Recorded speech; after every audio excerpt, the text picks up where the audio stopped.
மன்மதன் சொல்றான், நான் மாட்டேன்னு சொல்லியிருந்தா இப்படி பார்த்திருக்க முடியுமா பகவான்? தஸ்மாத் பாக்யவதாம் மத்தியே பாக்யவான் அகமே வை. கோபத்தை குறைச்சுக்கோங்கன்னு சொல்றதுக்குள்ள அந்த நெருப்பு வந்து அவன் எரிச்சு போயிட்டான். சிவபெருமானை குறிச்சு தவம் பண்றார். எதுக்கு தவம் பண்றார்? கல்யாணம் பண்ணிக்கணுங்கிறதுக்காக. உலகத்துல எத்தனையோ பேர் இருக்க, உனக்கு ஏன் புத்தி இப்படி போச்சு? இந்த சிவபெருமான கல்யாணம் பண்ணிட்டேன்னா சூழி காலாகி மங்களம்னா அந்த பாம்பையே உன்னை பிடிச்சு கட்டிட்டு வரும். மன்மதன் சொல்றான், நான் மாட்டேன்னு சொல்லியிருந்தா இப்படி பார்த்திருக்க முடியுமா பகவான்? தஸ்மாத் பாக்யவதாம் மத்தியே பாக்யவான் அகமே வை அப்படின்னா. வந்த காரியத்தை பாப்பம்னு அப்படி புஷ்பத்தை எடுத்தான்.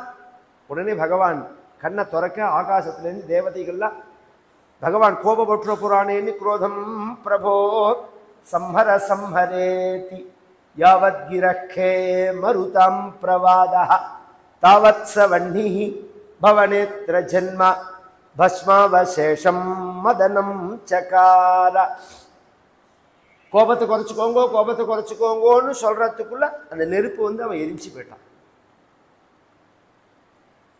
ரதி தேவி வந்து வருத்தப்பட திரும்பி அவன் உன் கண்ணுக்கு மட்டும் தெரிவான்னு சொல்லி அனுப்பிச்சுட்டான். பின்னாடி கல்யாணத்தில் அவனை கலப்பி விட்டுறான். தேவதைகள்லாம் சொல்ல பகவான் இங்கே கவலைப்படாதீங்கன்னு சொல்லிட்டு பகவான் அங்கேருந்து பிரம்மச்சாரி வேஷம், வயசான 80 வயசு கிழவர் வேஷம் போட்டுண்டு பார்வதி தபஸ் பண்ணுற இடத்துக்கு வரா. அந்த குழந்தைகளை பார்த்து கேட்குறாள், இவள் யாரு, இவ என்ன பண்ணுறாங்க அப்படின்னு கேட்டா. அதுக்கு ஜெயா விஜயா 2 பேரும் சொல்றா, இயம் மகேந்திர பிரபிருதி நதிஸ்ரீயா திரிலோகநாத பதிசத்மகோச்சர அரூபஹாரியம் மதனஸ்ய நிகிரஹாத் பினாகபாணிம் பதிமாப்துமிச்சதி. இவள் தவம் பண்றாள். எதுக்கு தவம் பண்றாள்? யாரை குறிச்சு தவம் பண்றாள்?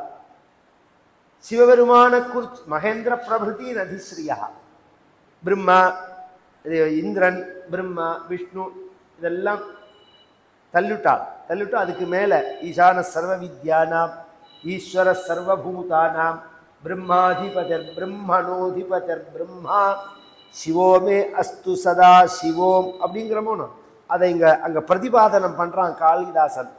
மகேந்திர பிரபிருதி நதிஸ்ரீயாக அவளெல்லாம் விட்டுட்டு மேல சிவபெருமானை குறிச்சு தவம் பண்றார். எதுக்கு தவம் பண்றார்? கல்யாணம் பண்ணிக்கணுங்கிறதுக்காக. சிவசிவான்னா இந்த கிழவர். உலகத்துல எத்தனையோ பேர் இருக்க, உனக்கு ஏன் புத்தி இப்படி போச்சுன்னு. என்ன அவ ஏதோ பகவான் வந்ததே ஒரு கழவர் வேஷத்துல வந்திருக்கார். நெத்தியில விபூதி, கழுத்துல ருத்ராட்சம், சிவனடியார் வேஷம்தான்.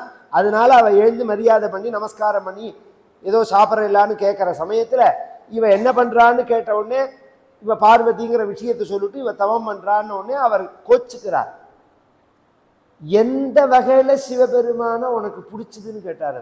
என்ன வகையில பிடிச்சது? அவரோட ஜடைய, உடம்பு முழுக்க சாம்பல், சுடுகாட்டு சாம்பல், அது ருத்ரபூமியோட சாம்பல், எலும்பு மாலை, அஸ்தி மாலை, கையில வச்சிருந்துக்கிறது மண்டை ஓடு, உடம்பு முழுக்க யானத்தோல் பிலித்தோல், எடுக்கிற தொழில் பிச்சை. இத்தனையும் தாண்டி அவரை பிடிச்சிருக்கு அப்படின்னு கிட்டக்க போய் 2 வார்த்தை பேசலாம்னா அவருக்கு முன்னாடி முழுன்னு பாம்பு தலையை தூக்கும். உலகத்துல எல்லாரும் கல்யாணம்னா நல்ல நூல்ல மஞ்சள் தடவி அவாவா சக்திக்கு ஸ்ரீமங்கல்யம் பண்ணி அதை கழுத்துல கட்டுவா. இந்த சிவபெருமான கல்யாணம் பண்ணிண்டேன்னா சூழி காலாகி மங்களம்னா அந்த பாம்பையே உன்னை பிடிச்சு கட்டுட்டு வரும்.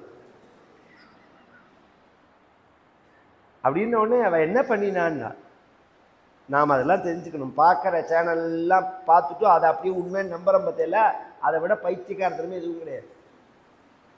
எந்த நியூஸை கேட்டாலும் பார்த்தாலும் அதை நாம் யோசனை பண்ணணும். இவன் ஏன் இப்படி சொல்கிறான், என்னக்கா, ஏன்னா அவ்வளோ ஃப்ராட் நடக்கிறதுக்காக சொல்கிறான். ஒருத்தர் பேசும்போது சுத்தமாக பேசுகிறாளா, ஒன் சைடாக பேசுகிறாளா, நோக்கத்தோட பேசுகிறாளா, எத்தனை விஷயம் இருக்குது.